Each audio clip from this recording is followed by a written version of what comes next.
వందనాలండి. ఎలా ఉన్నారు? బాగున్నారా? ఈ దినాన్ని దేవుని యొక్క వాక్య ప్రకారం మనం చూసుకున్నట్లయితే, నీ పొరుగువారి మీద అబద్ధపు సాక్ష్యములు పలకవద్దని చెప్పేసి దేవుడు తన పరిశుద్ధ లేఖనం ద్వారా చదివిస్తున్నాడు అనమాట. ఎప్పుడైనా సరే మనం మన పొరుగువారి మీదైనా సరే, మన ఇతరుల మీదైనా సరే, ఎవరి మీదైనా సరే మనం అబద్ధపు సాక్ష్యము పలకకుండా జాగ్రత్తగా ఉండమని చెప్పేసి దేవుడు తన పరిశుద్ధ లేఖనం ద్వారా చదివిస్తూ ఉన్నాడు అనమాట అండి.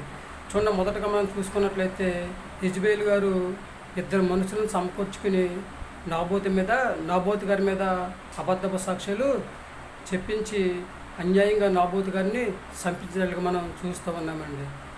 తర్వాత ఆమె కూడా అక్కడే చనిపోయినట్లుగా మనము చూస్తూ ఉన్నాం అన్నమాట అండి. రెండవదిగా మనం చూసుకున్నట్లయితే దానియేలు గారి మీద కొంతమంది అబద్ధపు సాక్ష్యము చెప్పినట్లుగా మనము చూస్తూ ఉన్నాం అన్నమాట అండి. తర్వాత వాళ్ళు కూడా చనిపోయినట్లుగా మనము చూస్తూ ఉన్నాం అన్నమాట అండి.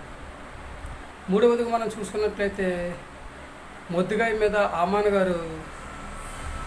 మొద్దుగాయ ఆమాను గారికి నమస్కారం పెట్టలేదని చెప్పేసి పగబట్టి కోపంతో రగిలిపోయి రాజుగారికి ఎదుట మొద్దుగాయ మీద అబద్ధపు సాక్ష్యము చెప్పినట్లుగా మనము చూస్తూ ఉన్నామండి. ఆయన కూడా ప్రాణాన్ని కోల్పోయినట్లుగా మనము చూస్తూ ఉన్నాం అన్నమాట అండి. ఎప్పుడైనా సరే అబద్ధం అనేది అటుకెక్కదనమాట అండి. నీతి అనేది నిత్యము నిలుస్తూ ఉంటుంది అనమాట అండి. అబద్ధం అనేది కొన్ని రోజులు లేదా కొన్ని సంవత్సరాలు హ్యాపీగా ఉంటుందేమో కానీ తర్వాత ఇబ్బందులు వస్తూ ఉంటాయి అన్నమాట అండి. కాబట్టి మనం ఎవరి మీద అబద్ధపు సాక్ష్యం చెప్పకుండా చెప్పగలిగితే ఉన్నది ఉన్నట్లుగా, చూసినట్లుగా చెప్పగలిగితే పర్వాలేదు. కానీ ఇట్టి పరిస్థితుల్లో కూడా మనం ఎదుటి వారి మీద అబద్ధపు సాక్ష్యము పలకకుండా జాగ్రత్తగా చూసుకున్నట్లయితే దేవుడు మనల్ని ఎంతగానో దీవిస్తూ ఉంటాడు, ఆశీర్వదిస్తూ ఉంటాడు, అభివృద్ధి చేస్తూ ఉంటాడు అనమాట అండి. దేవుడు ఆజ్ఞ అనమాట. దేవుడు ఆజ్ఞను మీరకుండా చక్కగా మనం దేవునికి అంగీకారంగా జీవించి ఎవరి జోలికి వెళ్లకుండా, ఎవరి ఊసుకి వెళ్లకుండా మన పని మనం చేసుకుంటూ సాధ్యమైతే ఇతరులకు సహాయం చేసే సహజ లక్షణాన్ని కలిగి ఉండాలి తప్ప, ఉపకారం చేసే యోగ్యతను మనం కలిగి ఉండాలి తప్ప ఇతరులకు ఎవరికి కూడా మన అపకారము చేయకూడదండి. ఎవరి మీద కూడా మన అబద్ధపు సాక్ష్యము చెప్పకూడదు, ఎవరి మీద నేరము మోపకూడదు, ఎవరిని దూషించకూడదు, ద్వేషించకూడదు, అవమానపరచకుండా మనం జాగ్రత్తగా ఉన్నట్లయితే దేవుడు మన జీవితంలో ఆశ్చర్యకరాలు చేసి మనల్ని మనందరికి కూడా భూమి మీద మంచి ఆరోగ్యం కలగజేసి హాయిగా జీవించేలాగా దేవుడు చేస్తూ ఉంటాడనమాట అండి. మరేమన్నా ఆలోచన చేసుకుంటున్నారండి? యవనస్తులు, వృద్ధులు, పెద్దలు మీరేమైనా ఆలోచన చేసుకుంటున్నారు? ఎవరి మీద అబద్ధపు సాక్ష్యం చెప్పకుండా దేవుని మాట విని, దేవుని మాట ప్రకారం నడుచుకుని చక్కగా దేవునికి అంగీకారంగా జీవిస్తూ ఉంటామండి. ఎవరి మీద కూడా మేము అబద్ధపు సాక్ష్యం చెప్పకుండా భూమి మీద మంచి ఆరోగ్యం సంపాదించుకుని దేవుని మాట విని హాయిగా జీవించాలని ఆలోచన కలిగి ఉన్నామని చెప్పేసి ఎవరైతే అనుకుంటూ ఉంటారో వారందరూ కూడా తలలో వచ్చండి, ప్రార్థించేద్దాం.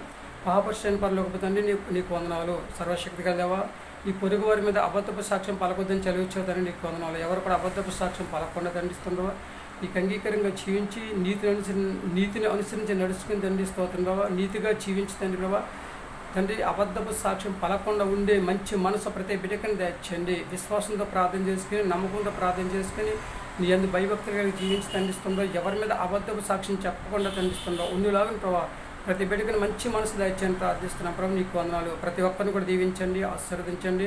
గర్భిణీ స్త్రీలను, బాలింతరాలను తండ్రి, సంతానం బిడ్డలను తండిస్తుండవా, వివాహం కోసం ఎదురు చూస్తున్న వారిని, ఉద్యోగం చేస్తున్న వారిని, వ్యాపారం చేస్తున్న వారిని తండిస్తుండవా, చేతులు చేస్తున్న వారు అందరినీ కూడా ప్రభా దీవించి ఆశీర్వదించి ఎవరికి కావాల్సిన సహాయం వారికి దయచేసి ఎవరికి కూడా ప్రభావ ఎవరి మీద కూడా అబద్ధపు సాక్ష్యం పలకుండా తండిస్తున్న మంచి మనసు కలిగి తండ్రి, విశ్వాసంతో ప్రార్థన చేసుకుని నీ యందు నమ్మకం కలిగి జీవించి తండిస్తున్నావు. మంచి ఆరోగ్యం సంపాదించుకుని భూమి మీద హాయిగా జీవించే యోగ్యతను ప్రభావ ప్రతి ఒక్కరికి దాన్ని దయచేయమని, మా ప్రతి ఒక్కరికి కూడా మంచి ఆరోగ్యం దయచేయమని, మా ప్రార్థన ఆలకిస్తాన్ని, మా ప్రార్థన ప్రతిఫలం దయచేయమని, మా కొరకు త్వరగాని యేసుక్రీస్తు ప్రయాసమైన నామములో వేడుకుంటున్నాం తండ్రి.